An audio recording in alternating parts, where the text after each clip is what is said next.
My $2 million yacht hit the concrete with a sound that'll haunt me for the rest of my life. I mean, I swear the whole marina shook, fiberglass screeching, people gasping, a kid screaming until their mom clapped a hand over their mouth. And up there, standing on the travel lift platform, arms crossed like she'd just delivered some righteous judgment from the heavens, was Carolyn Mercer, president of the Harbor Crest Marina, and self-proclaimed HOA queen, saying real loud so everyone could hear, "That's what happens when you don't pay your fees, Mr. Bennett."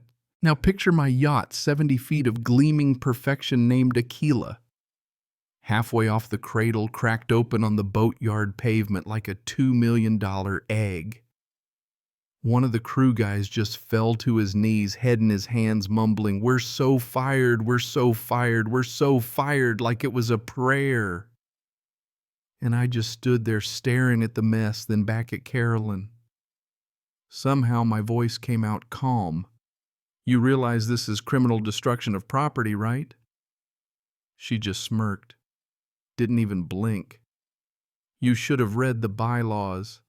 The association has the right to seize and dispose of delinquent vessels." That's when a familiar voice cut in from behind me, all steady and lawyerly. "Actually, it doesn't." Everybody spun around because there they were, Harbor County Sheriff's deputies and my own attorney Adam, who also happened to work for the company that secretly owned the entire marina, which, yeah, little plot twist there. See, I'm Isaac Bennett, 38, ex-tech guy, who cashed out of Silicon Valley, ran from the burnout, and landed here with a buyout and a dream. Nothing flashy, nothing wild. I wasn't some yacht party guy. No glow sticks, no EDM, no Instagram models on the bow. Just a guy who wanted a townhouse by the water and a boat he could live on a few nights a week, take out on the bay, and forget about the rest of the world. So I bought into Harbor Crest Landing. Real pretty place, pastel townhomes, palm trees, glossy brochure promising resort-style living and professional HOA management in bold letters like every third sentence. What they didn't advertise was Carolyn. Mid-50s blonde bob, so stiff it looked bulletproof windbreaker, a plastic visor she probably hadn't taken off since 2009. Walked around with a clipboard like it was a badge and called the marina my harbor so often that some folks actually started to believe her. I met her the day I moved in. She came marching down the dock before the crew even finished tying up Aquila. Didn't look at me, just glared at the boat. "Is this vessel staying here?" she snapped. "Yeah," I told her. "Slip C-14 signed the lease last month." She blinked. Finally looked me up and down, all judgment jeans, hoodie face. "How old are you?" 38, I said. She sniffed. "Most people with yachts like this are more established." I just shrugged. "Sorry. I can grow a beer gut and get a second marriage if that helps." Nothing. Not even a smile. "This is a family marina," she said. "We have standards. We don't allow tech bros with party boats driving down property values."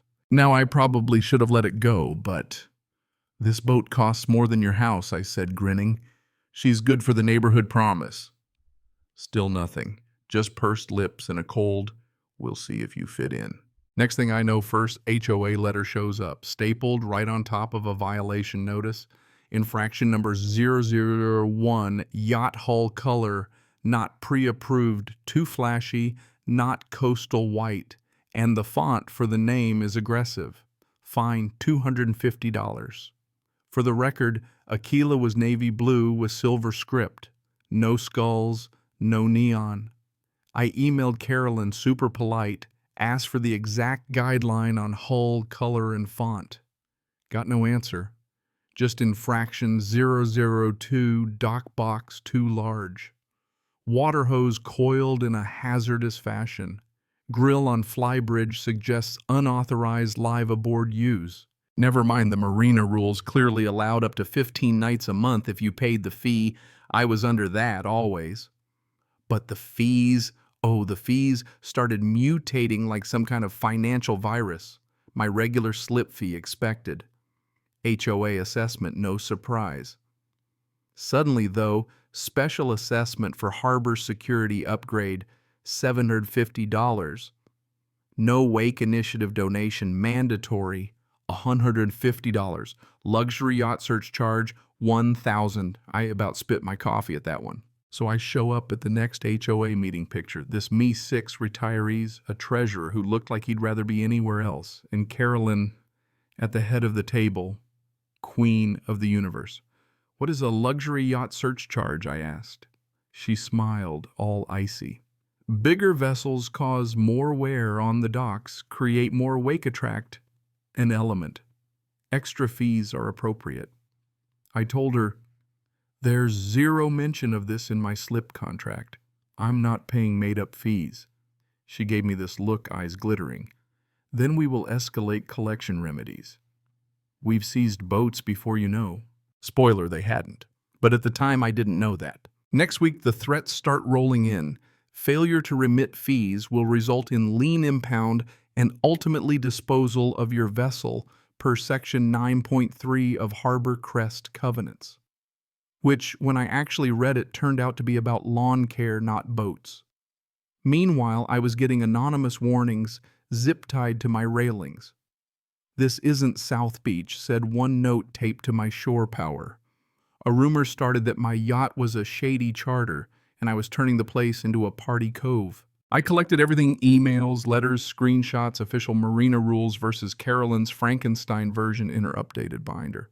Because here's what she didn't know: the marina wasn't actually HOA property. It was owned by a holding company. My holding company. Now let me back up a sec. Here comes the big moment. One morning, I wake up to the sound of heavy machinery. Step outside and there's a travel lift, a giant blue frame that picks up yachts rolling down the yard. Carolyn's right behind it, barking orders like she's storming Normandy.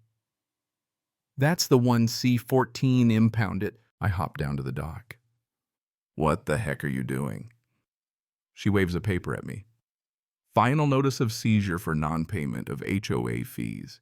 You were warned. I'm telling her, you cannot just steal my boat. She points at the bylaws. We can tow, impound, liquidate. Only the section she highlighted. It's about removing abandoned kayaks from the community beach. She just circled watercraft and called it a day. The travel lift guys look at me all sorry. She threatened to fire us if we refused. Just don't die, I tell them. Then I call my lawyer. Hey, Jordan, you want to come watch some felonies get committed in broad daylight? While I'm loudly, very clearly telling everyone in earshot, you do not have my consent to move this vessel. Carolyn gives the signal. The crew slings Aquila up, starts to lift her. And right as she's halfway up, someone yells, whoa, whoa, she's not balanced. A strap slips, the bow dips, and suddenly 90,000 pounds of yacht is lurching sideways. And that's when the nightmare sound happens. That strap bites into the hull, and there's this sickening crack fiberglass splitting before the bow slams down, spraying paint chips and shattered gel coat everywhere. People are screaming, someone's getting sick in the bushes. I just stand there numb. Carolyn turns white, then bright red. Well, she says, way too loud. That's unfortunate. Maybe next time you'll pay your stop talking. I cut her off. My phone buzzes. I answer on speaker. Deputy Morales from the sheriff's office. We're here at the marina for your call. Where exactly? I wave them over. Two cruisers roll up, and right behind them is Adam, my lawyer, with his folder and sunglasses. Mr. Bennett, he says, sorry about the delay. Parking's a nightmare when someone's blocking the fire lane with their Range Rover. Now, Adam's not just my lawyer. He's general counsel for Bluefin Harbor Holdings, LLC. The company that owns the docks, the slips, the boatyard, the fuel dock, the company whose majority shareholder is, surprise me. Deputy Morales looks around at the disaster, then at Carolyn. You want to tell me what happened here, ma'am? She launches into her speech about delinquent owners and exercising the right to impound. Adam cuts in. The association doesn't own the marina. My client's company does. The only party authorized to impound vessels is the marina owner, not you. She snaps. That's not true. We run this harbor. We voted.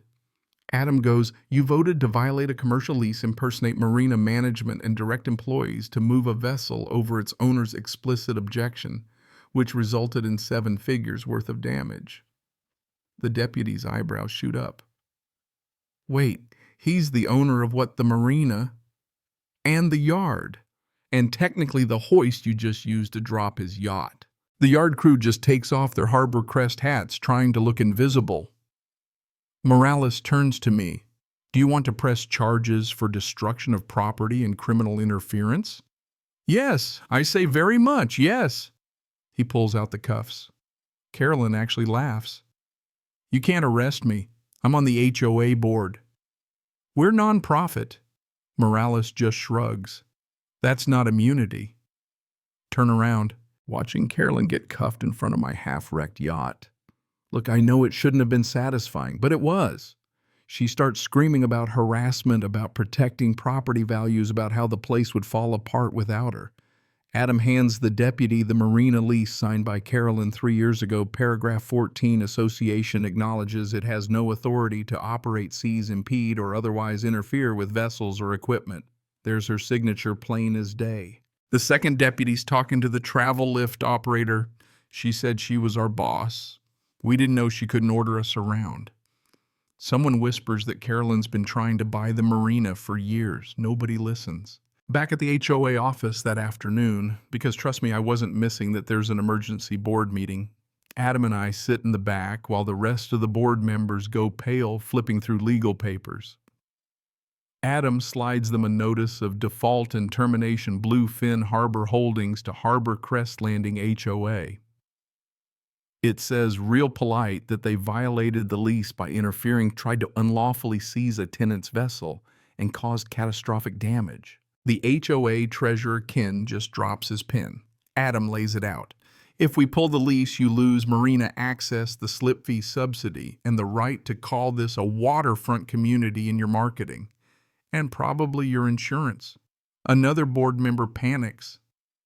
People bought here because of the marina. I lean forward. So did I. And I paid every actual fee to the penny. But your president decided to invent charges, threatened to steal my boat, and then literally dropped it on the pavement. Ken's just staring at me. You could sue us for everything. Oh, I will, I say. But I'm not unreasonable. Fire Carolyn. Resign everyone who voted for this. Turn the finances over to a neutral management company. Rewrite the rules, make them reality, not Carolyn's power trip. Maybe then we talk about a lease renewal. And if we don't, another asks. Adam just smiles. Then Harbor Crest Landing becomes formally Harbor Crest Landing, just beige townhomes near a muddy public ramp. The vote to fire Carolyn as president was unanimous. Didn't help her much in court, though. She was charged with criminal mischief, fraudulent misrepresentation, and interference with a business relationship. Got probation, a mountain of restitution, and a judge who on record said an HOA is not a shadow government. 10-year ban from any HOA board in the state, IRS sniffing through her special assessments. I watched her stand there in court, face, drained hands shaking as the judge read the terms. 10 years, she whispered. Her lawyer tried to comfort her, but she just jerked away, staring at the judge like the world just up and left her behind. So tell me, was that justice? Did I do the right thing or just blow up the neighborhood? Ever tangled with an HOA that thought they were above the law? Drop your own story in the comments, hit like if you believe in real property rights, and let's see who's really keeping America's communities together.